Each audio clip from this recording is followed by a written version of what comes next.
এক ব্যক্তি এত পাপ করেছে যে শেষে মৃত্যুর সময় সে সন্তানদেরকে ডাকছে, ডেকে বলছে যে আমি যখন মারা যাব আমার লাশটাকে তোমরা কবর দিও না, যদি আল্লাহ পাক আমাকে ধরতে পারেন তাহলে খবর আছে আমার।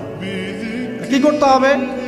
সে বলছে যে আমার দেহটাকে তোমরা পুড়িয়ে ফেলবে এবং পুড়িয়ে ফেলার পরে ছাইগুলোকে একত্রিত করবা, করে অর্ধেক ছাই সমুদ্রে ভাসিয়ে দিবা, অর্ধেক ছাই বাতাসে উড়িয়ে দিবা।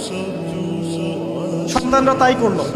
মৃত্যুর পর আল্লাহ পাক এই সমুদ্র এবং জমিনকে বাতাসকে আদেশ করলেন যে তোমরা ছাই জড়ো করে দাও।